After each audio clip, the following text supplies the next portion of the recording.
স্বামী যখন বন থেকে ফিরবে তোমার স্বামীর একটা সালাম দিবা, বলবা ঘরের দরজার চৌকাঠটা যেন তোমার স্বামী পাল্টে দেয়। সৈয়দনা ইব্রাহিম ওনার ছেলে ইসমাইল দেখতে গেলেন। সৈয়দনা ইসমাইল বাড়িতে নাই, বনে গিয়েছে শিকার করার জন্য। ঘরের দরজার বাইরে থেকে সালাম দিয়ে বললেন আসসালামু আলাইকুম। ভেতর থেকে কর্কশ গলায় একটা মেয়ে সালামের উত্তর দিয়ে বলল ওয়া আলাইকাস সালাম। গলার মধ্যে কোনো মায়া নাই, মহব্বত নাই। জিজ্ঞেস করলো সৈয়দনা ইব্রাহিম, মা কেমন আছো?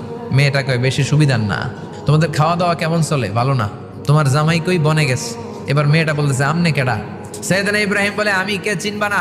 স্বামী যখন বন থেকে ফিরবে তোমার স্বামীর একটা সালাম দিবা, বলবা ঘরের দরজার চৌকাঠটা যেন তোমার স্বামী পাল্টে দেয়। এই কথা বলে ইব্রাহিম চলে গেলেন। ইসমাইল আসার পরে বিবি বলতে আরম্ভ করছে, দুপুরবেলা একটা বুড়া আইছিল। বুড়া সৈয়দনা ইসমাইল বলে কোন বুড়া আসছে? কি বলছে?